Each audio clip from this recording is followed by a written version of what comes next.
Hello and welcome in.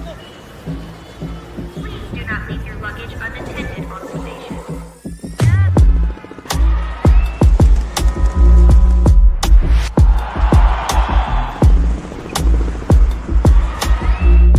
Welcome to the show.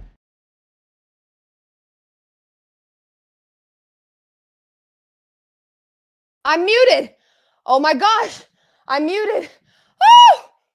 Anyway, this is presented by Johnson Auto Plaza. Thank you for being here for a post-game live reaction show for game one of round two. Denver wins 121-119 over OKC. Oh my God. Are you effing serious? This is playoff basketball. More importantly, this is Nuggets basketball, ladies and gentlemen. Okay? I don't think there is ever an appropriate time to count out the Denver Nuggets. And that's what I keep trying to tell you guys. Yes, they've had a streaky season. Yes, it was normal to have doubts. I actually thought the game one was going to be a tough one for them to win, and it very much was. But I anticipated that am I still muted, y'all? Can you hear me now? Let's see here. I think you can hear me now.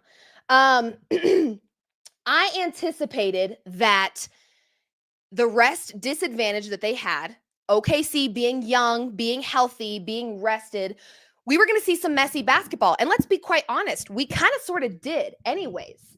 Yes, it was a dub for this team, but it was some messy basketball. And believe it or not, the whole time I kept thinking all game long, this game should be a blowout. The fact that it's only a 5-point game, this is a great spot for the Nuggets to be in because I could count countless things that the Nuggets did or didn't do that I didn't like, that I felt like this is why you're down. This is why you're not up yet. I was really stressing because this was not a perfect basketball game by the Denver Nuggets. There were a lot of mistakes that were made, actually. Caruso having his way on both sides of the floor. That bald man is going to make me crash the F out. I'm so serious. I don't know how many times I screamed in my living room, please stop that bald man. Never thought I'd say that before. Out of control. Out of control. And the Nuggets, turnovers, missed shots, free throws being missed. There was a lot of things I didn't love about this game for Denver. But what I talked about on my show today is there's a couple things that give Denver the edge. One, their ability to adjust. They have been adjusting all season long. They've had a new starting lineup every week. They lost their coach. They lost their GM. They have had to adjust all season long. And the playoffs are all about adjusting. You better believe OKC ahead of game two is making adjustments. Yes, they are. But you know who's also making adjustments? You know who didn't play their best basketball? The Denver Nuggets. In the two losses during the regular season to the Oklahoma City Thunder, the Denver Nuggets were averaging 9.5 threes. In the games where they won, they were significantly better from the three-point line than that. And we know that's a trend with them this season. We know they don't live and die by the three. We know that's not their offensive game. But when they do have threes falling, this team is lethal. This team is dangerous. You only got 10 threes out of them tonight. And the one setting them over that average when they lost in the regular season was by Aaron Gordon at the buzzer. Pretty much at the buzzer. Not quite, but in crunch time. Back against the wall. Listen, it was an interesting decision to me to get that ball to Russ, but at the end of the day, Russ has been shooting well from that spot. Getting the ball to the open man is the right play. I get it. But at that point in time, Jokic could not be stopped. That was where my brain went. Why do we go to Russ? Right? But that just shows you where this team is at in terms of playing like a team. They're winning like a team. They're losing like a team. This is team basketball. To be honest, I'm a little rattled still. And you know what I actually hate is the delay from the TV versus my phone. Because my phone started to ding. And I was like, oh gosh. Oh, do I do that? Do I do this? My phone did spoil it a little for me at the end. But I was like, no, I don't think I saw that right. I don't think that was correct. No. I don't think that was right. There's no way. No way. And I didn't know how we got there because at that point, my TV didn't show me yet that there were missed free throws by OKC. So I'm sitting there like, what? What? Few things. Biggest takeaways by LIV Moods tonight. This one might hurt your feelings. Buckle up. Okay? Number one, OKC is exceptionally beatable. And if you didn't think so, then consider your bubble being bursted. You understand? Because they are beatable. I'm not super sold on their big men yet.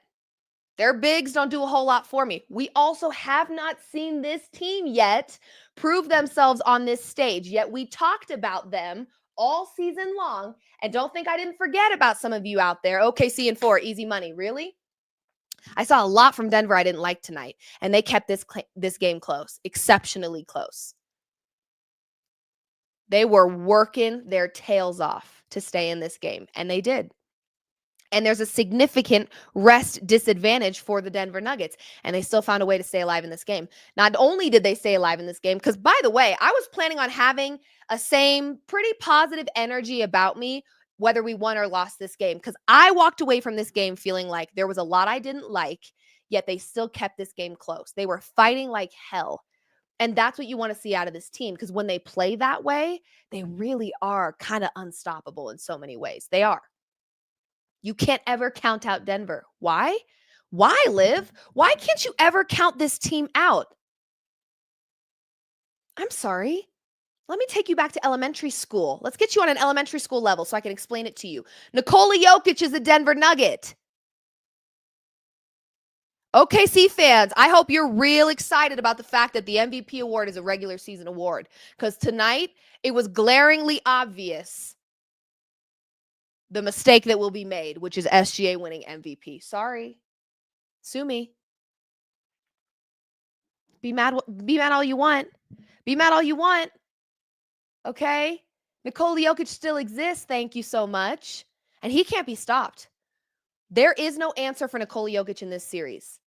And he's getting hacked on, and they are putting him to work, but he's finding a way because he just does, because he's Nikola Jokic. Are we shocked? Are we shocked by this number? 42-22? 42 points, 22 boards. Are you shocked? Don't be shocked. What are you shocked for? This is the best player in the world. And the best part about it is he doesn't give a shit, excuse my French, about the regular season MVP award. You can have it. You can have it. Okay? And I even noticed a little tone of voice in those commentators during the game tonight. I mean, they didn't sound super confident in the Nuggets. The Nuggets make one mistake. Oh, they probably shouldn't have done that. Oh, thank you, Captain Obvious. Thank you for that. You know, OKC makes a mistake. Oh, they're just shaking off the rust. When are you guys going to get it? It would be in your best interest to actually have faith in Denver. Because when you doubt them, they really, really make you look stupid. Now, it is a long series, and I do believe it's going to be a long series. It's going to go out long, long, long. The Nuggets will make adjustments. OKC will make adjustments. We know this. We know this. But what a way to start the series. What a way. Exhausted, because they were playing tired. Exhausted. OKC's got 8 more days of rest, and you win like that? I mean, that momentum is contagious. It's going to spread like a virus into every game of this series, because that is one hell of a way to start a series. Not to mention, we've seen better basketball out of Jamal Murray. Let's be honest here. 21 points. I'm not mad at it, but you know he's capable of more. Don't let him heat up, OKC. Don't do it now. Let's get to the negatives really quick, and then we'll go back to the positives. I believe in the sandwich method, right? Let's give a good, let's give some bad, let's give another good. Michael Porter Jr. Listen, he's injured. I know he is. The rumblings around the block, he might be more injured than he's letting us believe. He's hurt, okay? Your shoulder's hurt, though. So those frozen feet that don't move, you're getting passed by on defense. I mean, At that point, if the injury is that bad where we're just getting no plays, nothing out of him, nothing, okay, it becomes a liability, right? It becomes a liability. And at that point, is it worth it? One, to continue potentially injuring him, and two, to have costly mistakes, errors, and or just no effort defensively. I get it. He's hurt. He's hurt. I get it. I'm not saying that he needs to be perfect. He is hurt. But MPJ, in moments during this game, felt like a liability. And you just can't have that against OKC. You really can't. You have to be firing off on all cylinders. I love him. I want him in full health, but he's not in full health. And if he's going to hurt you more than he's going to help you, you got to bench him, coach. You have to. He wasn't your closer tonight. There was nothing about his game that made you that should have made you think he was your closer tonight. I'm sorry. He wasn't. He was struggling. He's hurt. I get it. But damn, he was a liability quite a bit in this game. We've got to call it like we see it around here. You guys know how this show operates. We don't sugarcoat stuff. We keep it 100 around here. And keeping it 100 means I got to say it. MPJ was detrimental a couple of times tonight. And if his injury is that bad, then you got to figure out who do we sub in and how do we limit his minutes? Because not only are we putting more on his body and he's not ready for it, but also he's a liability right now in this moment, right? So it's tough. It's tough. I love him. I want him to play. I want him to be there. I want him to be there. I want him to be in. I want him to be playing full minutes. I want him to be healthy. But anybody watching that game knew he was not going to be the closer tonight. You just knew it. You just knew he wasn't going to be. You could tell by the momentum. Russ had more momentum than MPJ. It just made sense to have him be your closer. And DA has been very transparent and very honest about the fact that,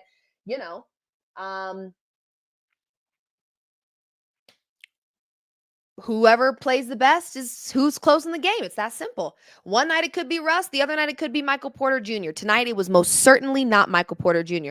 My producers hit me with a little stat here. MPJ had 2 points in game 3 against the Heat when we won the chip. The year we won the championship.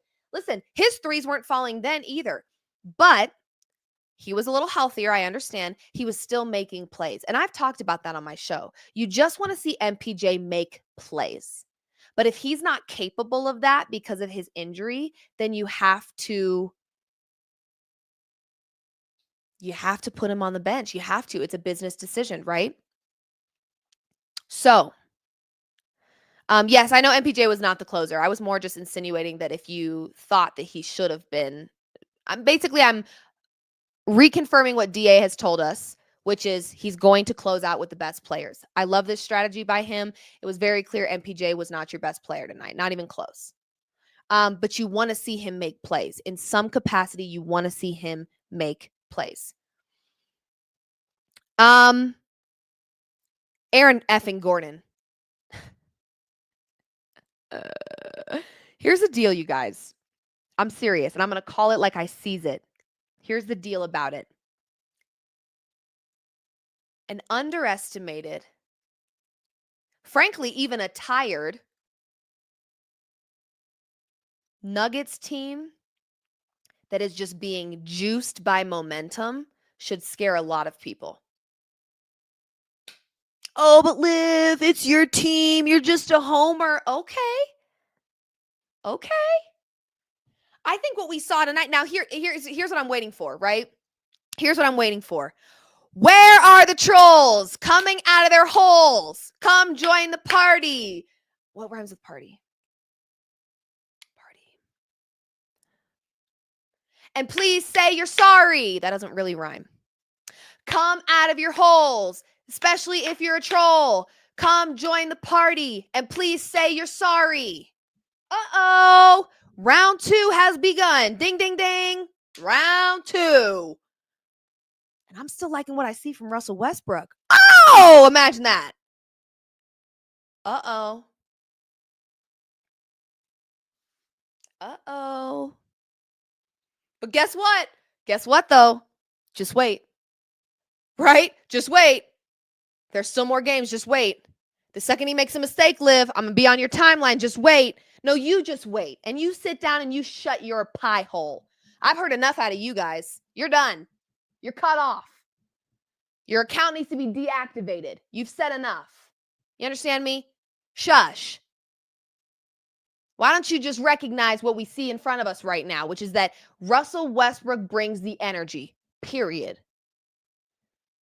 So shush. I've heard enough out of you guys running your mouths. Just wait, Liv. No, you just wait. You just wait, because I'm getting receipts, baby. Oh, I'm getting receipts because I have the time.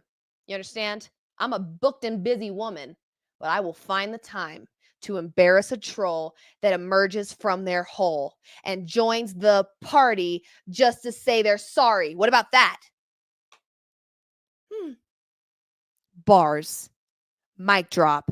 Yeah. Russell Westbrook brings the energy. What do you know it?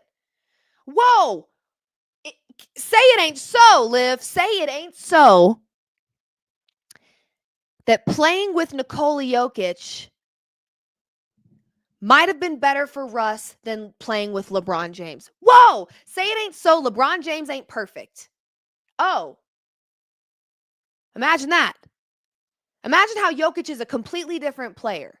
He plays the game a different way. We don't got to compare and contrast here. They're both great. But Jokic elevates. Why does he elevate? Because he makes the players around him better. Why? Because he makes their lives easier. You understand? It's really not rocket science. It's just not.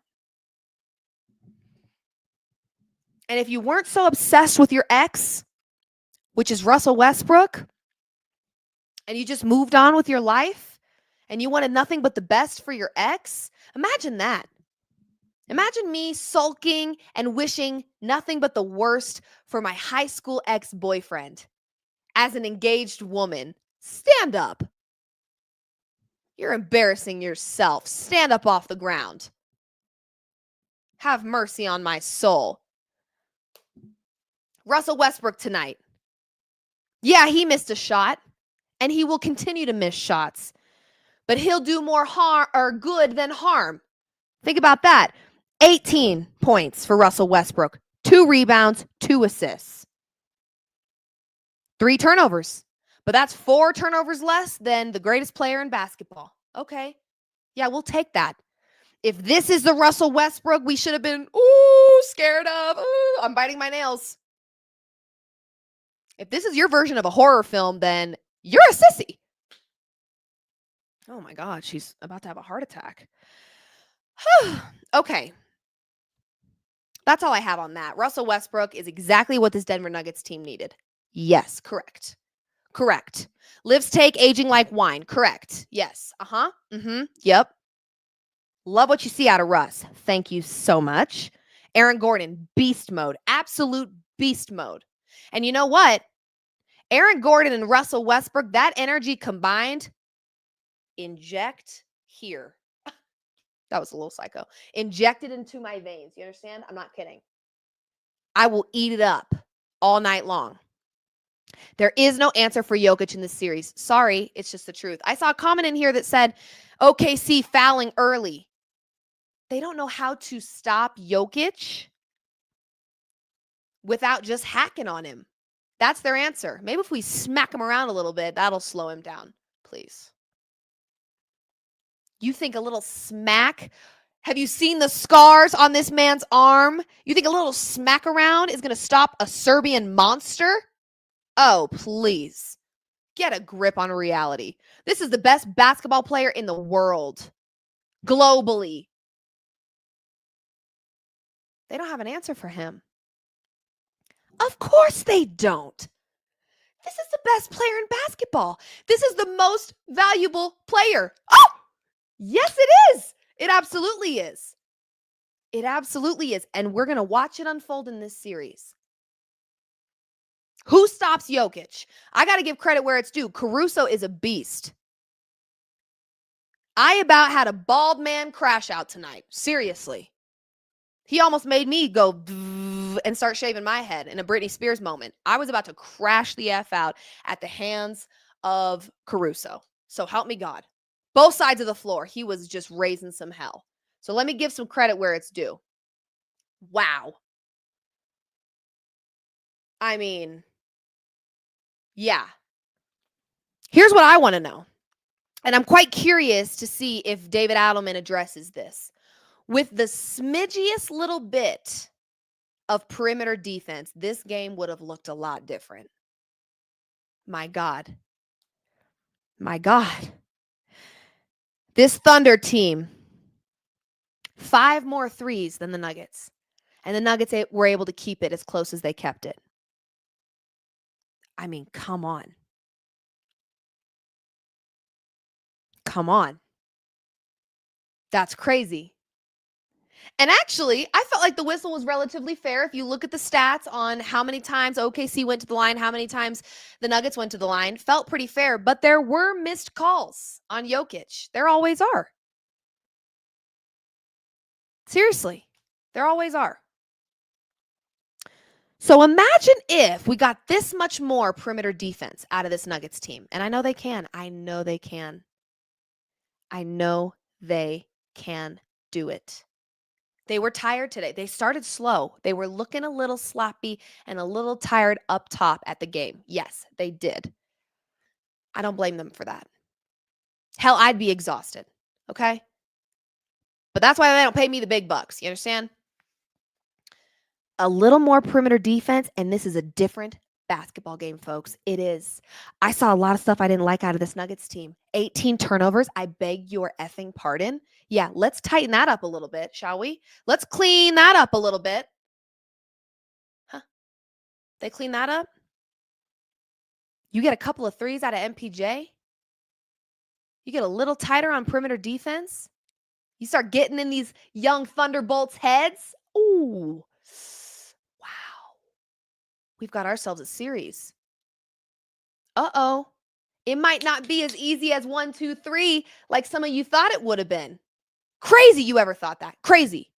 Are you okay? If you thought that it was going to be easy for OKC to take down the Serbian monster? Oh my gosh. I just have to pray for you. Honestly. Let's not forget Nikola Jokic. Like, he's still out there. 42, 22, and 6. Okay? Jokic is going to figure it out. He's going to tighten up some of those turnovers. He was getting a little frustrated with himself. I think that's why he did a little bit one of these. Yeah. I think he was getting frustrated. I'm not justifying the elbow to the dome, but he did that. Okay? Listen, he did do that. In just a moment, you guys, we're going to have Adelman, Coach Adelman. We've got Brandon Cristal out in OKC with Jet. I don't know how my invite got lost in the mail. They wanted to party without me. It's crazy, actually. No, it's not. I got to hold it down here in Denver. Okay? They're out there. They're getting us post-game presser footage, and you're going to get a first look at it. Yes, that's what we do. We spoil our guests on this show. Or our viewers. You guys want post-game presser footage? You're going to get it. You understand? Wow. You get a little bit of better defense out of OKC. Out of Denver. These boys have some dog in them. Full transparency. I barked at my TV screen, at least 4 times in this game. Oh, there's a reason I watch my games from home. Okay? Nobody needs to see it. I start acting like a rabid animal. It's not good for anyone, really. It doesn't give that of a professional woman, you know? So we keep it in-house around here. But yeah, that was insane. That was insane. Like I said, Caruso, he will really find a way to piss you right off. And he did that for me tonight. I'm just going to keep it honest. I just want to right on the top of the head one time, just one time. But you know what they say, if you don't have haters, you're not doing anything right. OKC's doing a lot right. Let's sue me. I'm a hater. Sue me. I hate them because they're good. and my team is playing them. Yeah, I do. Okay. I do.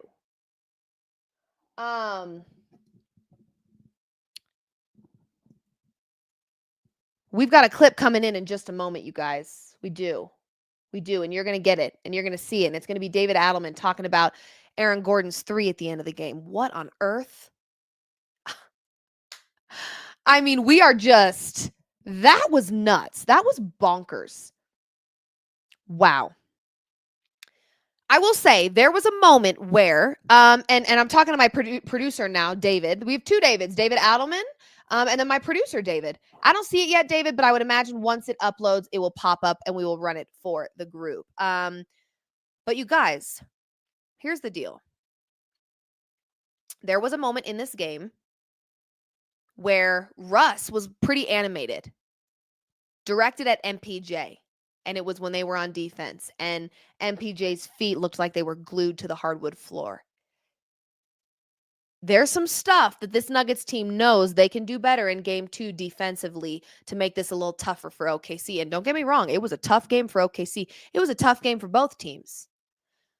But I think the Nuggets know just as much as I do and you do that this was not their best game.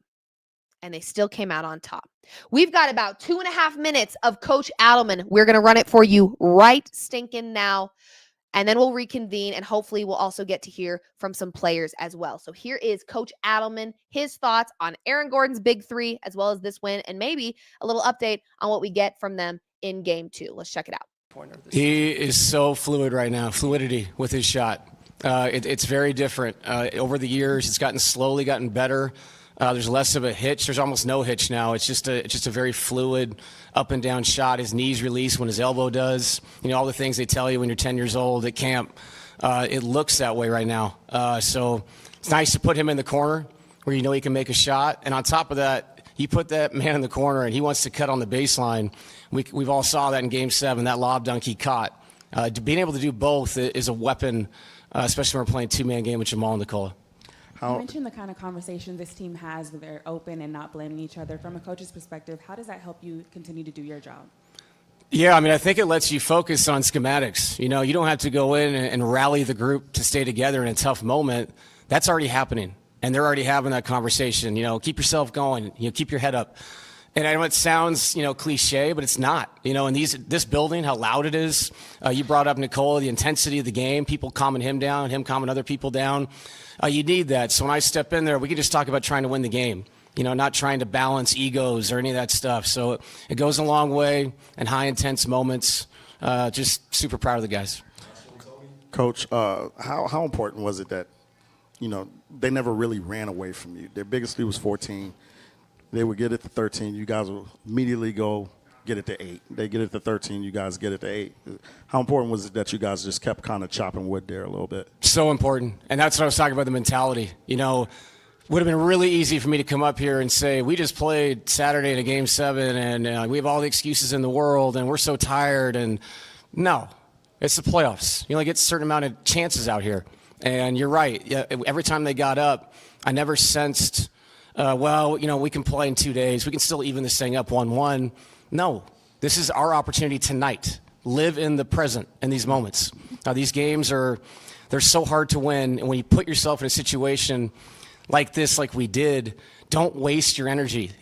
Stay focused on what you're trying to accomplish. And you're right, because we did that, we never let go of the rope because it felt like a few times it was close, like they were about to blow this thing out in their building, which they do a lot. I mean, this is an amazing team that we're competing against with a great head coach, great players, and depth.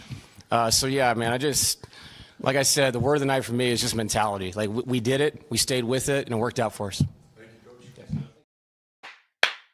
And you know what they say? Well, they don't say this actually, but it's my observation. So it's been said. Consider it said. Playoff experience matters, but I also think playoff experience starts to benefit a team more late in the series. Yes, I believe that. Yes. And if that's how this Nuggets team wants to start things off, well, good gosh almighty. I'm going to take it all day long. I want to talk really quickly about a moment that I actually think is kind of a negative for OKC. Hear me out. Oh, she's a hater. Can you let me finish, please? I beat you to it. You see, I already knew what you were thinking. I'm a smart woman. Here's a moment that we all caught that I do think could create a little bit of friction. SGA told that man not to challenge that play, and he did it anyway.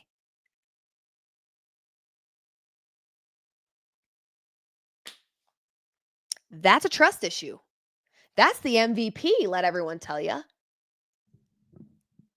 He told you not to, and you did it anyway, and you were wrong. That might create a little friction there. I'm not saying that's going to be the game changer, but I'll have you know, if I'm the most valuable player in the league, let everyone tell you, and you're not listening to me when I tell you something, that doesn't sit right with me. That was a moment that I clocked and I said, you would think that coach would say, SGA says jump, you say how high, right? I mean, SGA has been doing his thing this year. That was an interesting moment for me where I said, whoa, that could backfire. Ha! Yes, I am. No, I'm not trying to stir the pot, but if the pot is stirred, then so be it. It needed to be stirred. We got to keep this thing fun, right? Drama. There is drama in OKC. Ooh. No, I'm kidding. But I did just find that interesting. I was like, I'm pretty sure SGA was very clear he did not want you to do that. You did it, and you were wrong. Oh, awkward. Let's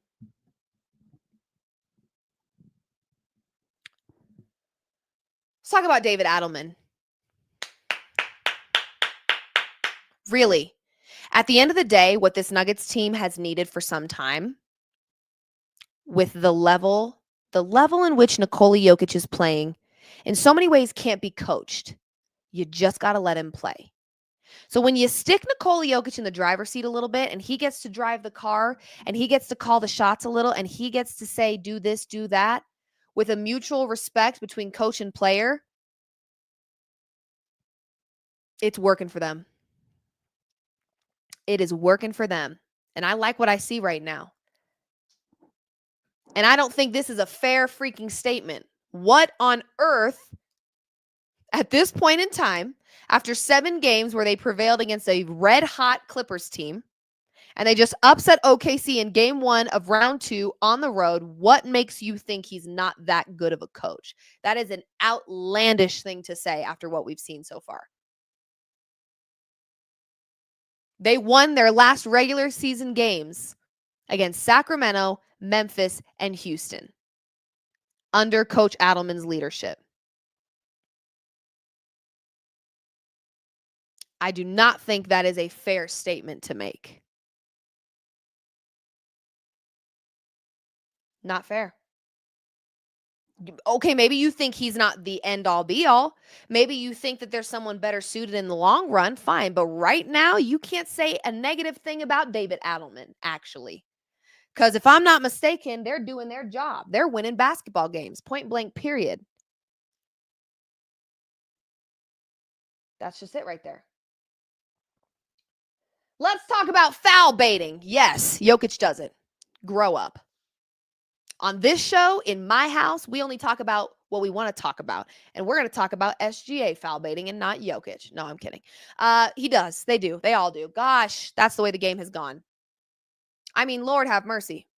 The king of the sport does it all the time. And guess what? If it works for you, why not? It works for SGA. Why would he stop? Really, the problem lies with the refs. Don't fall for that boohoo baby crap.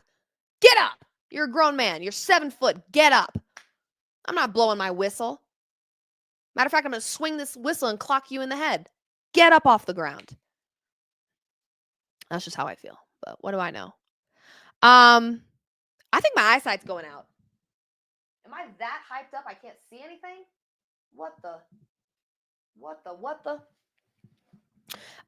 Yeah, I mean, foul baiting, it's crazy. It's crazy. And the numbers for SGA this year getting to the line, it just kind of magnified like, wow. You had coaches and players in post-game pressers explaining the frustration they feel in trying to defend SGA because you breathe on the guy and it's a wrap. Whistle blown, done. Okay, great. So when it starts to affect the game of defense, you got to cut it out. Cut it out. But they all do the flopping baby bull crap. They all do it. Get up. You know? Jokic is my GOAT, but he does a lot of this, right? Pleading his case, flopping around. We know it. We see it. He does it. Still love him. But it's true. It does happen across the league. It's not just one here, there, whatever. They all do it. And it's obnoxious when anyone does it. Okay? So, yeah. That's right, Corey. That's right. Say it louder for the trolls in the back. Those trolls are scared. Oh! They are scared. Wow.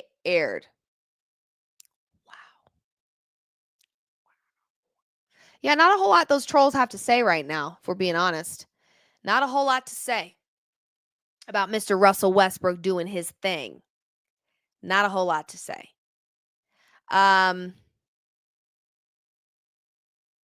He keeps the pace alive. He is the biggest hype man ever.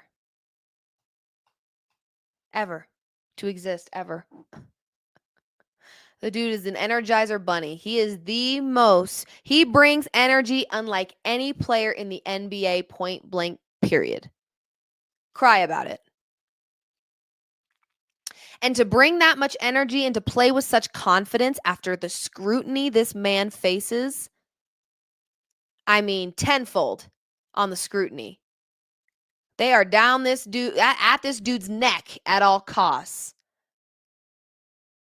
And you know what? I think he's got two fingers he could hold high in the sky above his head right about now.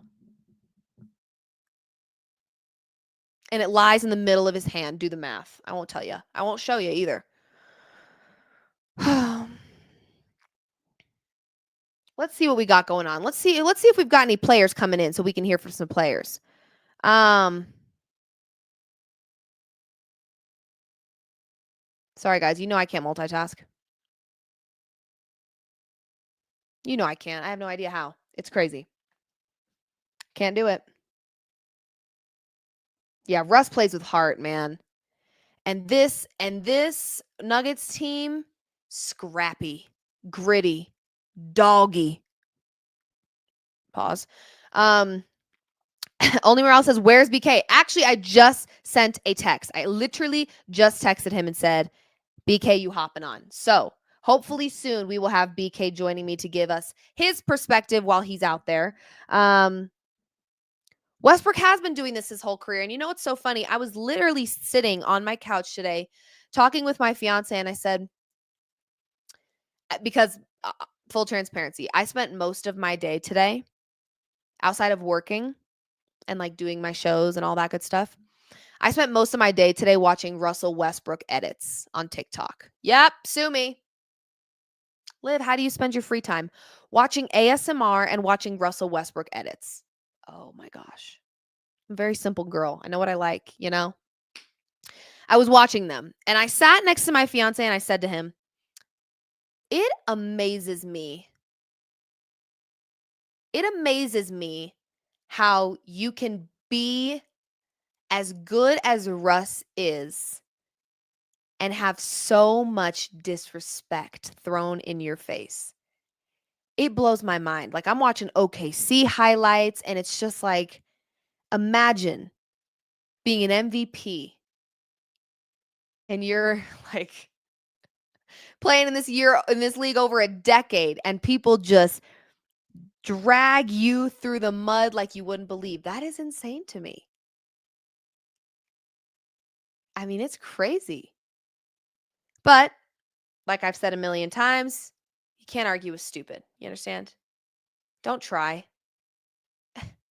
There's certain things you just shouldn't argue about. And whether or not Russell Westbrook deserves respect shouldn't be one of them. Because anyone who's even questioning that has a pea brain. There, I said it. Someone said ASMR is where it's at. I agree, Colorado Joe. I 100% agree. There we go. There you go. What now, haters? Huh? Huh? What now? What do you have to say now? What didn't he do tonight that you wanted to see? Oh.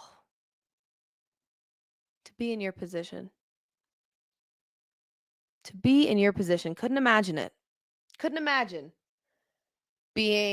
spending my free time doing loserish activities like trolling a 17-year vet MVP from a burner account. Couldn't imagine it. I just couldn't imagine it. It would be crazy. But I'll never be that way, so. Guys, my eyesight's out. I don't know what's going on here, but I can't see a thing. If MPJ can make his threes, it'll help spread the floor. Come on, Porter. I know he's hurting, but come on. I'm with you. And we talked about that at the top of the show a little bit, where I understand he's injured, and that's what's so hard about this right now, because it's like, you want to be critical, but you don't want to be too critical, because I do think he's hurting more than we realize. But what you want to see from MPJ is just making a play and playing with confidence, because he stood idle quite a few times on defense, and it's like, there's just no effort there. And what I said at the top of the show is, if there is a point where in this series, and I think we saw a tiny little bit, of that tonight, where he was doing more harm than good. He was kind of becoming a liability. At that point, you got to bench him, right? You have to. You don't have a choice against an OKC team. If MPJ is more of a liability than he is anything else, you gotta pack it up. Have to. And it's hard because he is injured, and we know that, but some of this is mental. Some of this is not just injury. Some of this is mental. If I remember correctly, game 1 of the series against the Clippers, he had 3 points. He didn't have his joint sprain injury yet in that game. So I think it would also be a little foolish to not acknowledge the fact that we've actually seen a lot of this from MPJ all season. The streakiness, the inconsistency, the lack of confidence in his shot. We've seen that. No defensive hustle. We've seen that all year. That didn't just start with the joint sprain injury, right? So that's where I have grace, yes. But I also get very realistic and go, well, we've seen this before as well. This is not the first time we've seen Michael Porter Jr. struggling to get confident and have his shot fall and play defense. This is not the first time. Before the joint sprain, we were seeing this a little bit. Do you understand? So that's what's hard. That's what's hard. Guys, I can't believe that effing game. Holy shitballs. Excuse my French. Holy cowie Malawi. That was insane. But a quick reminder for you. This show, this post-game live reaction show that we will do after every game, so long as the Nuggets are playing ball, we're hanging out and doing post-game shows. Yes, we are. Is driven by, no pun intended, Johnson Auto Plaza. Experience the power of the plaza at Johnson Auto Plaza. Why shop 3 different dealerships when Johnson Auto Plaza is 3 dealerships in one? You'll find over 40 acres of Ram, GMC, and Chevy trucks, okay? Or Jeep Wranglers, Rubicons, Grand Cherokees, and Wagoneers, GMC and Chevy SUVs, and so much more. Visit johnsonautoplaza.com today and feel the power of the plaza, ladies and gentlemen. Yes, I said it. I said it. I said it. Yeah, shout out to Johnson Auto Plaza. I mean, you guys, they've got it going on. They've got it going on. I mean, check it out. Hello. Do you want a new car? But you don't want to go across the globe and every which way and figure out where to go? No, just go to Johnson Auto Plaza. 3-in-1. Who doesn't love a 3-in-1? Please forget about it. Forget about it. We're about to have a little bit more from David Adelman while we wait on some players. Listen, here's the deal about the players. They take their time. They're probably in that locker room having a little selly moment, pumping each other up, getting in the shower, getting that fit back on. So it takes a second for the players to get in, but we are going to get a little over 3 minutes of David Adelman again. We're going to hear from him. And it's going to start with him talking about Nikola Jokic and the emotions of it all. We'll hear from him. We'll reconvene. And then hopefully at that point, we will have some of the players trickling in as well so we can hear from some of those guys before we get out of here. I'm not sure when BK is hopping on.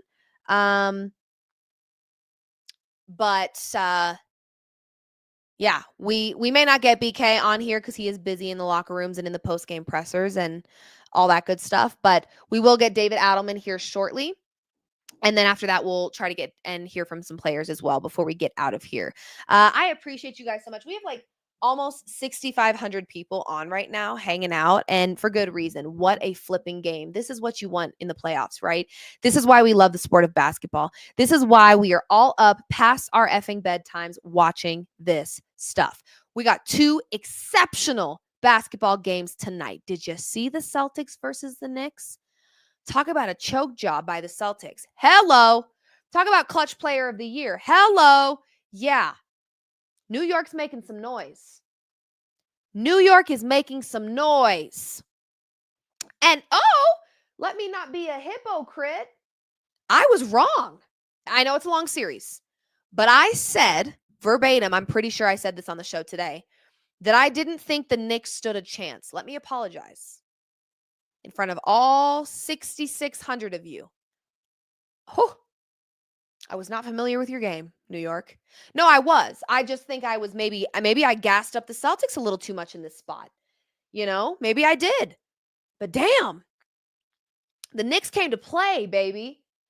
And they were kicking ass and taking names, and they didn't care. We got some really good basketball today. The road teams were on fire. The dogs were a-barking. Let me remind you before we hear from Coach Adelman. We've got 3.5 minutes from Coach Adelman. But let me remind you, this Nuggets team was a 9.5-point underdog. You put this Nuggets team right where they wanted to be. Doubted. And boy, did it backfire, ladies and gentlemen. Boy, did it backfire. Okay, 3.5 minutes from Adelman, and then hopefully we'll have some coaches really quickly after that, or some players really quickly after that. We'll hang and wait for BK for as long as we can, but we also want to get out of here. It's past our bedtime, and we've got plenty more of these post-game shows. So let's hear from Coach Adelman while I've got you guys. We've got over 6,700 of you. Let's play this. We'll reconvene, and then hopefully we'll hear from some players shortly after that. So here is Coach Adelman. There's a lot going on in that last quarter with him. Yeah, I mean, I don't think the crowd affects him ever. I did think the physicality, they were bringing 3 and 4 bodies at him. He had to play through that. He had some unbelievable finishes around the basket. And the biggest thing for us was he finally saw the three-point shot go in. And with their drop coverage and the way they played, that put them in much longer rotations, which puts him in closeout situations where he can actually handle it, spin, score in the paint. And him playing in the middle of the floor as opposed to on the block is hard, because now you're really having to bring bodies, 15, 16 feet away from him, as opposed to on the block. You have a set defense to rotate and take him away. So, Jamal was great early. Nikola was great late and, throughout as usual. But once again, like I said, a lot of guys stepping up, and it's just cool to see Aaron Gordon be the guy that finishes it. You mentioned the mentality being consistent throughout. What do you feel like that's a product of with this team? They're just for each other. It's like I just never saw anything where you're going, yeah, we're kind of losing it. Maybe competitively, because that's what happens in a playoff game. Both teams, they want this so bad. But just the communication on the bench, it wasn't about blaming somebody. It was about how can we do this better. What can we do better in a cross match? What can we do better with Shea?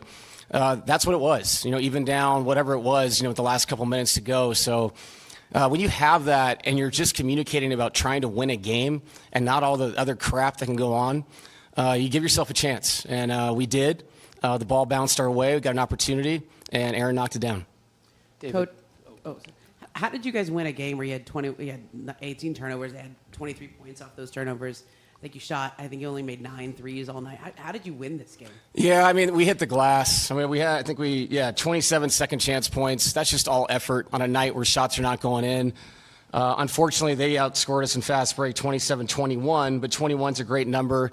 And then we talked about this, the best paint defense maybe I've ever seen. And to get 54 in this building in a playoff game, what that means is you're working really hard to try to stay in the game. And when things may not be going your way, you only make 10 threes, the assist totals are low. But we just played hard and played together. And like I said, it doesn't mean you're going to win every game that way, but you're going to give yourself a great chance. And we did that, and things worked out for us. Yeah, I know it's kind of pick your poison, so it leads to a lot of open threes. What do you think about the effort on SGA to at least make it hard for them? And then you just kind of accept some of those, not that you want to leave wide open threes, or I guess how do you maybe limit some of those and still? Yeah, I think when we look at the tape, I give Lou Dort and Caruso so much credit. Those shots, just because they're open doesn't mean they're easy shots in a game like this. It speaks to the depth of their team. And yes, we can do a better job of helping on Shea, Jalen, but still getting out and getting a decent contest. But sometimes, just like with us, you have to let somebody shoot the ball when you're playing a first-team All-NBA player, 2 All-Stars that break you down and ISO you. So, yeah, our effort can get better, and that's the great thing about tape. You can go back and watch it, show it to the guys. This is a very honest group. They're easy to direct in those ways. So winning a game like this is good, obviously, but we can get better. David, a year ago, that would not have been considered a high-percentage shot.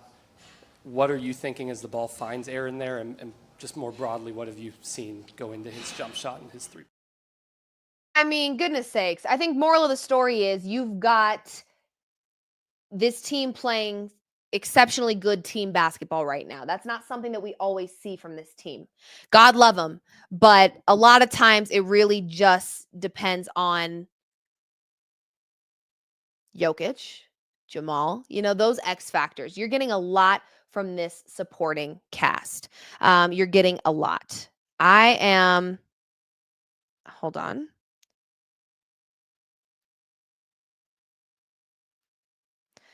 Sorry, guys.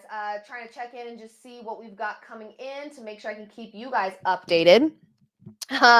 This comment says Adelman has a job next year. I mean, the way it's trending, obviously, he is absolutely in the lead for that job, for that position, because of what he's been able to do with this team. And I think there's just a mutual respect there. I really do. I think the mutual respect between player and coaches, it does matter a lot. And they made it very clear. The first game they played with Adelman as their head coach, players were being very transparent about the fact that our voices feel heard.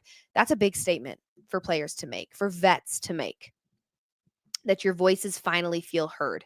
That is a big statement to make. And they made it. And I do think it's a testament to the mutual respect that they have for Adelman and vice versa. I think he respects them. I think he trusts them. We're going to get Russ. We're going to get a clip from Russ as per freaking usual. Of course we will. And anything we don't play right here live on this show, you guys will be able to find on our social channels as well as on our YouTube. So make sure you're subscribed to the Gorilla Sports YouTube and following us on all things socials. You will be able to see all of the post-game presser stuff that we get. It all kind of trickles in at different times. I don't want to keep you guys all stinking night. It's late. And I've just learned in the world of social media that our attention spans aren't super, super long. So I've kept you guys for about an hour. We're gonna try to get Russ's clip in here, played out for you. We'll reconvene and then we'll get out of here. But honestly, what a freaking game. What a game. In so many ways. It was a team win. They were fighting from start to finish, even when you felt like, because there were moments in this game in true Nuggets fashion, right? Where they were down by just a little bit, like 5, 6, 7, 8. And it gets to that point where you're like, this is either right where they want them, or it is going to absolutely go the wrong direction. And it is just going to get ugly because there were mistakes being made by Denver. I mean, 18 turnovers, that's a lot of turnovers. You can't afford to have that many turnovers against a team like OKC because guess what they do off of turnovers? They score. So there's a lot of stuff. There's a lot of stuff that I saw from the Nuggets tonight that I think can very easily be refined and fine-tuned and tweaked. And to be able to be in the position where you're saying they stole game 1 on the road against a team with a significant rest advantage, and you still saw a lot of stuff you didn't like, that's the truth. 18 turnovers, you can't have it. Perimeter defense has to be better. There's a lot of stuff you didn't like from this game, and they still won. That's a really stinking good position for this team because honestly, the whole conversation of rust versus rest, I think we saw a little bit of that towards the end of this game. This Nuggets team tapped into whatever they had left and let it fuel them. And their momentum that they can now carry over from game 1 to game 2 is exceptional. Because one of the things I think was being messed with quite a bit with this Denver team was their confidence all season. They were throwing a lot of curveballs that I think rattles your confidence. Anyone, doesn't matter who you are, it would naturally affect the mentality of your game. This is exactly how you want to see this series start if you have faith in the Nuggets getting past OKC in this round. This is exactly what you want to see from the Nuggets. What a way to start things off. Because this Nuggets team, having dealt with the mentality issues and the confidence issues, had they started with an L, a blowout loss, we may have seen them play timid game 2, right? What we're hoping now is that the momentum that they got from game 1 in such a beautiful win, I mean, where they had to claw their way back in the final minutes of this game, had to limit mistakes, had to dig deep and play tough defense, had to play smart basketball, and they did it. They found a way. They prevailed over the youngsters with the rest advantage. They did. Playoff experience matters, but I would argue playoff experience becomes more beneficial and more valuable later in the series. I don't even think they had to tap into playoff experience all that much tonight. This was just grit. This was just momentum. Now, you could argue that OKC's lack of playoff experience may have been part of the reason that they took their foot off the gas and started to crumble a little bit in that fourth quarter, but they were still playing good ball. The Nuggets were just playing better ball. That's it. That's the best way I can put it. The Nuggets were just playing better ball. And we got to see that in this game. And this Nuggets team is right where they want to be. They stole game 1. They've got momentum. They're confident in their game. They're watching all of their game plans slowly start to make sense with one another. They're playing like a team. There's no answer for Nikola Jokic. Okay.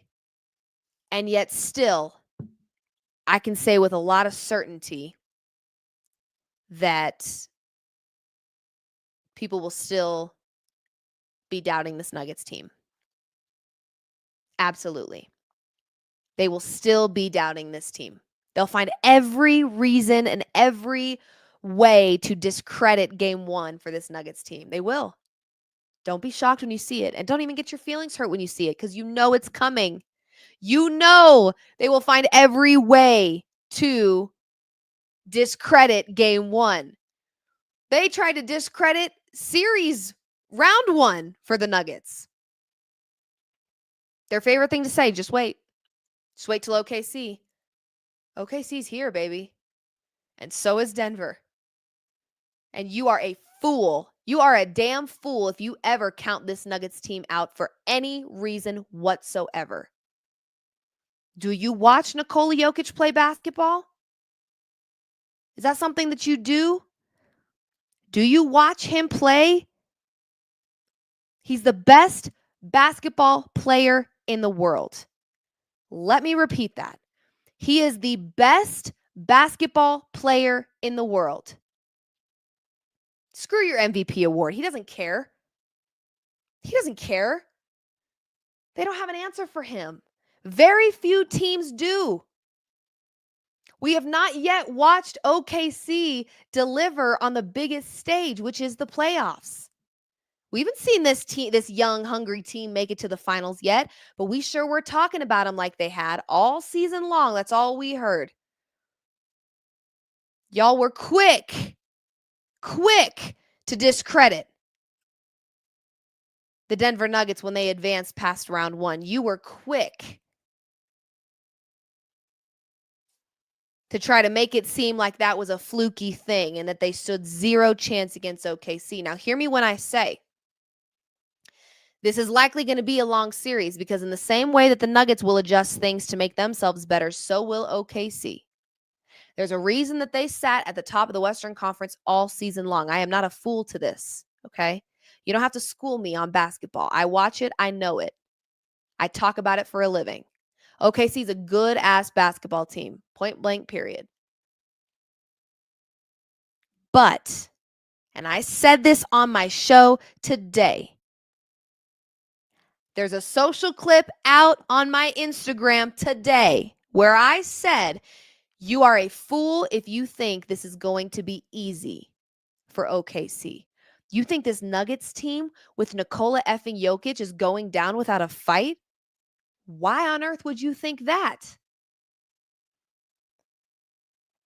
You want to discredit the Nuggets after round 1 as if the Clippers weren't one of the hottest damn teams entering the postseason? The Clippers are a good-ass team. Kawhi Leonard playing some of his best basketball we've seen as of late. But when he gets eliminated, the Clippers weren't that good anyway. Really? Maybe we were watching a different series, but they were playing some pretty good basketball from my perspective. From my vantage point, the Clippers were a good-ass team, and the Nuggets were better. Don't count out this Nuggets team. Every time you do, they embarrass you. So actually, maybe keep counting them out. I don't think they care either way how you feel about them. I really don't. I do not think they care. We're going to have Russell Westbrook's postgame presser clip loading here in just a bit. If I had to guess, he looks swaggy. He's probably super, super amped up because he knows the job's not done, and he knows he's silencing haters. And he knows, as much as I know, as much as the rest of you know, that this was a huge win for the Nuggets. And they are only scratching the surface of what they're capable of, because quite frankly, that was not my favorite game they've ever played. Nope, sure wasn't. I saw a lot I didn't like.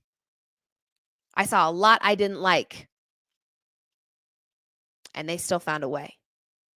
Throughout that game, when I'm looking at the turnovers ticking up and the 3-point percentage ticking down, I'm going, we should be down by 35 right now. And it's a 5-point game. If that doesn't show the scrappy grit of this team, I don't know what does, quite frankly. They came to play. They are not messing around. They are not messing around. And there might be a world where OKC got a little too big for their britches. And because they were coasting at the top of the West the entire season long and swept in the first round and had all this time to rest and get themselves all amped up, they didn't realize there is still work to be done. And if they thought this Nuggets team was just going to lie down and roll over, well, I'm not sure why they thought that, to be honest with you. I'm really not sure why they thought that. I don't know why any of you thought that. Like I said, I have yet to see OKC prove themselves in the playoffs. Have you? Have you watched a different league that I'm not a part of? I haven't seen them do it. Are they good? Yeah, hell yeah. Nobody's saying they're not. But I haven't seen them prove themselves on the biggest stage. Haven't. And we know that matters. Did you not just see that old, beat-up Golden State Warriors team upset a young, healthy, hungry, talented Houston Rockets team? They did that. Playoff experience matters. It ultimately prevails a lot of the time. It ultimately prevails a lot of the time, okay? It's gonna absolutely work in favor of the Nuggets the longer this series goes. We've got 6 minutes of the man, the myth, the legend, the person that most of you owe a big fat apology to, but won't. Don't worry. I won't hold my breath, okay? Russell Westbrook with his thoughts following this game. He had big-time plays. That assist to AG won the Denver Nuggets this game. Don't you forget it. Let's hear from Russell mother effing Westbrook. And then after that, we will reconvene and we will get up out of here. Okay? Russell Westbrook. Let's check it out. Russ, what did you see that led to that pass to Aaron Gordon? What did you think when he took the shot? I saw Chet, in the paint, and my job is to, drive and kick, and AG was ready to shoot it, and he's been making big shots all year long, and I knew it was good enough for sense, to be honest. Yeah, what can you say about the fact that he's now had 2 game winners for you guys in this playoff run? Just been solid. He's doing a good job of working on his craft, and we're doing a good job of trusting him, and he's doing a good job of just sticking together. I thought we did a great job the last 2 minutes of just sticking with it, playing the game. He knocked down 2 big free throws, Joke as well. All the little plays throughout that time was big for us. Teddy, one thing, just before we continue this, Russ, what was the inspiration on the fit today? I know it's Met Monday, but you got off today. Yeah, Met, man. I've been in the Met the last couple of years. I told myself this year I wasn't going. Yeah. But I'm going to bring the Met to Oklahoma City. You know what I mean, Lawan? Yeah. So Appreciate it. It was set up for you guys to say, you know what, no rest. We could just, once it started to get to 14, maybe we let this one get away and just try to split here. What did it say about the competitive spirit of this group? We kept saying the whole time, stay with it. Veteran group. Guys been here before, and we just stuck with it, executed down the stretch. You talked about staying together, and DA mentioned just how you guys are really playing for each other, and it's no one's pointing fingers or worried about ego. Can you sense that, and how helpful is that? It's very helpful, man, when you your brother got your back regardless of what's going on, and I thought we did a good job of just having each other's back, staying with it through all the ups and downs, good calls, bad calls, missed shots, turnovers, whatever that may be. And then, honestly, I think we could play a lot better, which I'm happy about and optimistic about. I felt like Jokic just would not. He refused to let you guys lose tonight. The way he was losing his mind, losing everything, but he never lost control. Like, what did you see from him? The best player in the world, plain and simple. The 40-20 night from him. How do you watch him learn within a game? Constantly just communicating. We always talking. He's always talking. And he even feel like he can play better, which is crazy. But we just do a good job of trying to make the game easy for him, at least try to. And it's a tough team over there, so we got to get ready to go on Wednesday. Russ, you've obviously been back here quite a bit. What was it like being back for a playoff game and still the reception that you received? Like I've always said, I'm always grateful, and I'm truly, indebted to these fans and the people here. They gave me a chance. They believed in me when I was a little young teenager. But the reason, like I said the reason why they love me is my competitive nature and competitive spirit. I'm going to do that, for my team, and, love is always there. You guys keep talking about being a veteran team, and this team obviously has won a championship just 2 years ago.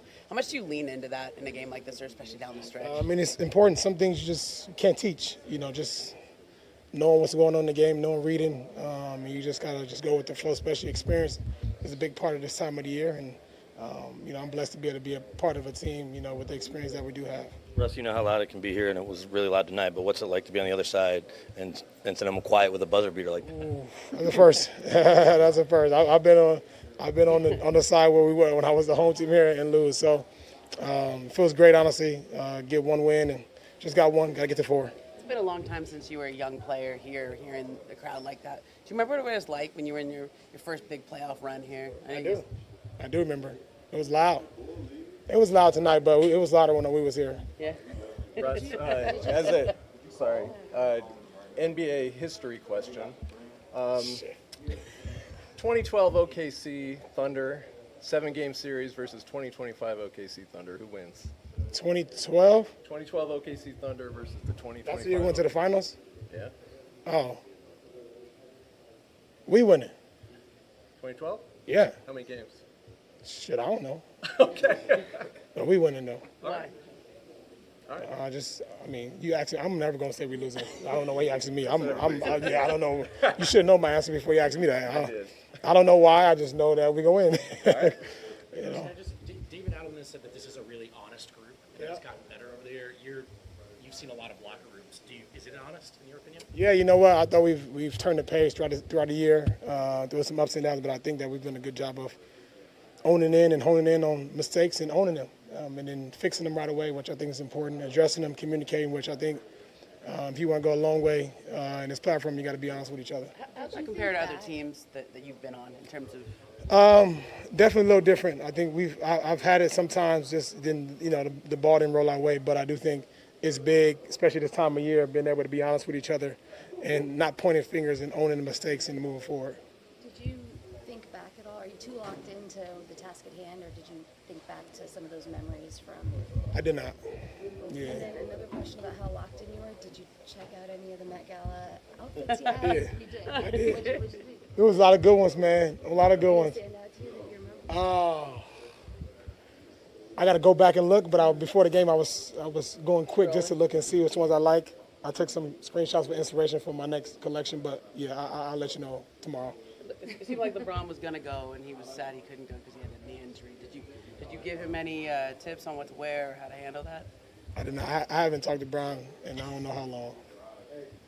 Being a guy that has that unstoppable motor that refuses to let a team lose, but being on the side where you watching Jokic do the same thing, what's that like for you? It's great. My job is to continue helping, making the game easy for him, and that's what I try to do. Thanks, Russ. Come on! And this man has haters? Why? Why? Just in the nick of time. I'm going to give him a hard time. He was slow tonight. My guy BK, he was not moving as fast as the pace of this Nuggets offense. No, I'm really just giving him a hard time because he was getting us all this wonderful post-game presser footage of Russ, of AG. We heard from, these are all things you can catch on our YouTube, Guerrilla Sports YouTube. Make sure you're subscribed there. And of course, we'll post them on all things socials as well. All of the post-game presser footage, he and Jet are out there in OKC getting that all for us. So we really, really appreciate them being out there and getting us an inside look at the locker room, at the post-game presser room, because it's one thing to watch these guys play and deliver at such a high level, but it's even better to hear from them and kind of talk to them and get inside their heads a little bit and figure out how they're feeling. We know how we're feeling. We know how excited we are, but it's really cool to see them, hear from them, because it is one game of a very long series, right? It's going to go probably the distance, and there's going to be games that we don't like what we see out of the Nuggets, and I'm sure OKC fans have things that they didn't like out of their team tonight. It's going to go back and forth. Both teams are going to be making adjustments all series long. You can expect that and anticipate that without a doubt. But without further ado, let me bring in the slow man. No, he's slow, but it's really not his fault. He was doing his job and getting us everything we needed. BK, holy effing cow. At what point did you hear what you think should be called the Thunderdome, which you're absolutely correct? At what point did you hear the Thunderdome get a little bit quiet tonight? Well, so it's funny because you mentioned Jet, our great photographer, Jason Thompson. I guess if you're going to come wave, there's the camera. Come on. He just walked up after wrapping up with Joker. But so he and I did not have the best seats to start. Should I wear the sombrero to celebrate? Yes, you should. Absolutely. It's a celebration. Couple more minutes, I guess. There you go. But so we were at the very top of the arena in the press box. Right. And now this is a smaller arena than others, but not the best seats. So he was just, finding some photo spots, and he ended up finding a place kind of at mid-court. So he was there for like 3/4 of the game, and I came down and joined him midway through the fourth quarter. But as the game was getting close, we're turning to each other, and he's like, this is getting a little tight. It's getting a little tight. And you could sense, especially as they're playing the foul game, that all it takes is one missed free throw, and then you can't just foul. There was too much time left. What's funny is, Aaron Gordon missed a three. That's something that CB talked about in postgame, but then to come back and make such a big three. But he came up with a huge rebound, like 13 seconds right before they started to get into the fouling scenarios. And instead of kicking it out or resetting for maybe the last shot, he went up with it and missed it. And so it was a huge rebound, but could you have nitpicked that, AG should have just pulled that out there? But so it was, within that it was about the last 2 minutes. So as it started to get closer, Jason and I were talking to each other saying, hey, this is going to get really interesting. And Loud City, as they stupidly call this place, not Thunderdome, was getting quieter. They'd get excited when they make a free throw, but you could feel the tension building. And I understand it's only one game, but when you're a Nuggets team that has a championship pedigree, you certainly can rely on that. And that's something that they were able to lean on tonight, because when it got tight, they've been in every scenario you can think of, and they were able to make enough plays and stay together and stay in it to then ultimately like the biggest play like AG did. AG, I mean, let's talk about him for a second. I want to flash this up on the screen really quick, BK, and I want to get your thoughts. He had his nephews up there with him. You were in the room. You got to hear from AG. We haven't yet played any of his post-game presser footage. We know the history of his brother's passing. These are his nephews. From what I understand, they have relocated to Denver. He spends a ton of time with them. I think they need him as bad as he needs them. So seeing moments like this is exceptional. But given everything AG has gone through, the things he's dealt with, and for him to just play with such grit and energy and I think be referred to as what, the soul of the team, is that what I heard? I mean, how do you describe AG, not just in this game, but how crucial you think he's going to be in this series? Well, we talked about it when we chatted earlier today, that I thought he was going to have a chance to take and make big threes. The one at the end, it comes off a miss, and it's kind of a, I don't call it a scramble play, but that's not the same as within the offense. But within the offense, he is going to have those corner threes, and he's also going to have the opportunity to get to the basket too, because they're spending so much time on Joker, who most times down initiates the offense alongside Jamal Murray a bunch, and sometimes alongside Russ or even CB at the top of the key, and sometimes in that pick and roll with AG. But he's going to be given the chance to take and make some huge shots in this game or in this series. And so he did that, but he was also huge on the glass. And so I think that you can't overlook what he was able to do rebounding the basketball, not just that big one I talked about, but throughout and just the activity. It looked at times like they weren't as active on defense consistently the way Oklahoma City was, but they certainly were in the fourth quarter. And I think that probably rubs off to some degree. I didn't get a chance to ask anybody about this, but maybe I'll ask DA that tomorrow, because he's going to meet the media. Jamal Murray, we kind of missed him in the locker room. I think we'll get a chance to talk to the Blue Arrow as well. But ask about that tomorrow and see what he says there.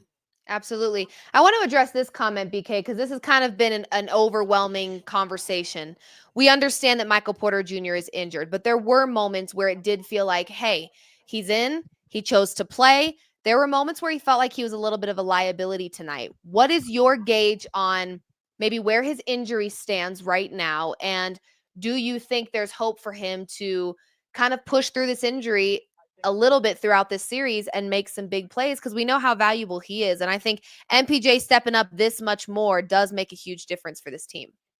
Yeah, I agree with you. I do think there's an opportunity, and we can just look back to last series, and that was before he had hurt his shoulder, but he's still dealing with the stuff with his foot and all of that, and he obviously was a no-show in game one. He came to play in the first half. I know that there was a loose ball that got away from him there that maybe he thought an OKC player hit it, but CB passes it to him, and he lets it go into the backcourt, and you get a backcourt call.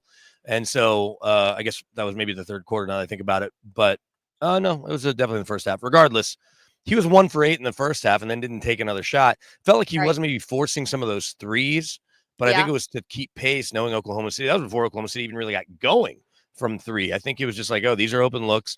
But he was active on defense a little bit and active on the glass a little bit, and then it just kind of completely stopped. And so I think that it's something to be aware of. Concerned is, I guess, in the eye of the beholder. If he's going to keep playing, I think David Adelman and his team they're going to continue to rely on him. And I think he's shown that he can fight through a lot. And the one thing that Adelman talked about, and then his teammates kind of all reiterated, is how much this team likes playing for each other. And that includes Michael Porter Jr. And so I think just like we've seen him try to take blame for losses, I don't think he is mad. Like, he's not going to say, oh, they won, but I didn't do anything, so now I'm bummed. He's just mad that he didn't hold up his end of the bargain and help the win. And make it a little easier. Yeah, I think that's the way he looks at it. He doesn't look at it as, oh, I didn't close the game out, Russ closed the game out. He's, like we've covered, he's missed lots of ends of games because he just wasn't producing in that game. But he is still the third highest paid player, and he is probably, in a shooting contest, the best three-point shooter consistently. So they're going to have to rely on him because OKC is so relentless in everything they do on the offensive end, but especially shooting that three. And I know the percentage ended up working out in the Nuggets' favor, and they didn't make as many down the stretch as they made, kind of through the second and third quarter. But he knows that, and I think they all know that his 3-point shot is going to be essential for them to not only win another game, but to win this series. Absolutely. I want to ask you, because I asked you earlier on the show today, your thoughts on this series as a whole. I know it's only one game, but what a way for this Nuggets team to start things off. To steal game one with such a rest disadvantage is pretty big time. And they arguably played not their best basketball, 18 turnovers. I don't think there's an argument. Right. It was just, it was not good basketball there for a little bit. And they still ended up mustering up a win and just playing with such grit.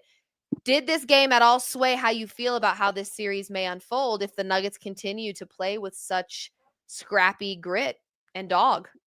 Well, maybe it ends up being a 5-game series. I don't know, or 6. You don't even think about a game 7, but it's kind of one of those things where, as I said to you Saturday night after they closed out the Clippers, and said it again today, the longer it goes, certainly the more pressure is going to be on Oklahoma City, especially if they end up handing SGA an MVP trophy sometime during this round, which I think they will. And so they will. And so if that happens, then you've got the weight of, oh, now I'm the MVP. And SGA had a good game, but he didn't have a great game. And I credit the Nuggets defense. Part of the reason some of those threes were so open is because SGA commands so much attention. But Christian Brown, no rest for the weary. You go from having to deal with James Harden, a future Hall of Famer, to dealing with SGA, who's likely going to be an MVP and certainly trending towards a Hall of Famer and maybe the most relentless scorer in the league right now.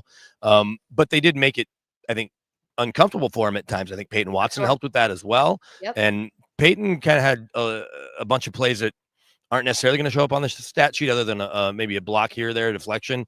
But he was really active. And I think on nights when you're not getting a lot from Michael Porter Jr., Peyton Watson certainly can be counted on. But I think that when you look at just what they were able to do to SGA, it kind of led to things being a little more muddled. But kind of go back to your question about the series, they now drop game 1 at home, which they haven't lost a game in who knows the last time. I don't even know the last time they lost a game. Certainly haven't lost a playoff game. And so as each game goes on, I think that their nerves are going to bubble to the surface even more, whereas the Nuggets will continue to play with house money. It may shift at some point. If they win again on Wednesday, they will almost certainly be the favorites Friday, assuming everyone's healthy going into that game. But we know, just like we saw a year ago in that Minnesota series, you can go in and win the first 2 games and then lose the next 2 at home, especially against a championship caliber team. But I think you have to at least reconsider how you look at this series, because the Nuggets now only need to win 3 games and OKC has to win 4. And they still have the best player in the world. A great way for them to start. BK, give us just a quick little tell us about your week. So you'll speak to David Adelman tomorrow, likely, and maybe you said Jamal Murray as well. Yeah. And then we can obviously expect a pre-game preview from you for game 2. And of course, you can hop on with me again for post-game once you gather all the different interviews. Depends on how long these players take. We know that they like to take their time sometimes, but and maybe even faster. And they may be getting on a plane Wednesday night. I need to find out, because they've been doing the same when they go west. They sleep in the city. Like even in LA, they were staying after game 6, win or lose, and flying back Friday. I don't know why you're worried about rest at that point, but I guess you got the hotels paid for because you have the whole offseason to rest had they have lost. But if they're racing to get out of here, then that might speed things up on our end. But I know that Nuggets fans certainly have to be fired up. And even if they end up losing on Wednesday, which is certainly a possibility, you still are 1-1 going back home. You have now taken home court advantage. We make such a big deal about home court advantage, but the Nuggets have just regained it in one fell swoop. They were able to, and it wasn't easy, obviously. But I think the thing you need to be excited about is kind of something Adelman touched on, but just that they need to be better. But then I asked Russ about it. I mentioned, Michael Malone to maybe to Russ, to CB, to Peyton, that Michael Malone used to always say it's so much better to clean up things after a win than after a loss. And so the 18 turnovers, like you talked about, they didn't play anywhere near their best game. To think that they can play a lot better and shoot better from the 3 and protect the ball better, the 18 turnovers, I think that's encouraging. Now, OKC will be better as well, but I have to think that if you're a Nuggets fan, and I know just about everybody watching us right now is, certainly you are, you've got to feel good where your team is going in and stealing this win like we thought they might do. Absolutely. I'm definitely feeling good, BK. I appreciate you for getting all the post-game presser stuff, and hopefully you enjoyed your Cinco de Mayo and you're celebrating. Maybe go get a celebratory margarita after Yeah, this. maybe. I mean, Jason and I had like 5 or 6 before the game, killing time. But Well, get more. What the hell? no, You might as well. Well, it's 1 o'clock here, so I'm not sure how many places are open this late. But if there are some here in Bricktown, downtown OKC, then we'll find one. There you go. BK, thank you so much. We look forward to all of the content that you'll be delivering us tomorrow as well as Wednesday during the game. And of course, I will touch base with you post game for game 2, hopefully with another big smile on my face. But if not, we'll have plenty to talk about, I'm sure. Yeah, sounds great, Liv. Great job, you and the whole team back there. And we will Thank you. catch up with you tomorrow. All right. We'll see you soon, BK. Thank you. All right, you guys, BK, the best ever. Really quickly before we get out of here, I lied. I know. I said as soon as BK gets on, we're going to get out of here. Let's play just a couple minutes. I'm going to just give you a couple minutes of Aaron Gordon so we can hear from him, the man, the myth, the legend tonight. I mean, he was the moment tonight. So let's hear a couple minutes from him. We've got about 6 minutes, but I'm only going to play a couple. We'll hear some thoughts from him, and then we will get up out of here. There's almost 12,000 of you watching live. So thank you for being here. If this is your first time, I hope to see you again after game 2 for another post-game show. But if you're a regular, love you as well. Thank you for being here. Thank you for riding this out with me all season long. What a game. What a start to round 2. Let's hear a little bit from Aaron Gordon with his nephews up there with him. Just a couple minutes, and then we'll get out of here. So here's AG. Any questions? Aaron, given how much you've improved on your three-point shooting over a calendar year, how rewarding was it to get that shot, and just for this team, how you guys have stayed connected? You wouldn't let this one get away when it was all set up to say, hey, maybe we win game 2 because we're all tired from game 7. Just take me through your 3, what it means, and the way this team refused to let this game get away from you. Well, I've worked on my jumper a lot, throughout the years. You guys have seen maturation of it, so it's nice to have it all culminate in a game winner. But it really comes down to my teammates like Russ making a great play and finding me in transition and in rhythm, on time, on target. So it helps when you have a Hall of Fame passer passing to you. But, we just didn't want to miss the moment. We didn't want to miss the opportunity. We knew if we waited, it may be too late. So I'm glad we showed our, mettle, but our grit, but we're not satisfied. How loud did you guys cheer when he made that shot? See? He cheered like a lot. I bet. He was popping his jersey. Aaron, Coach Adelman called you the soul of this team. What does that mean to you? I think we have a really soulful group. I think a lot of guys out there are leaders. We have a lot of leaders, and we guys have really high character guys and guys that want to win, and guys that play for the right reasons. So when you bring everybody together that has that same mindset and has that same soulful approach to the game, you get something special. Aaron, Coach Adelman keeps mentioning that he thinks you guys are an honest locker room, but also that you've become one over the course of the year. Do you agree with that? An honest locker room? Honest with each other, having tough conversations with each other, and he said it allows him to just kind of focus on coaching and schematics. Absolutely. We hold each other accountable, and we have high IQ guys on this team and high character guys on this team. So when we're speaking to each other, it comes from a place of experience, knowledge, wisdom, and compassion. And it just allows DA to just focus on the X's and O's and some of the pep.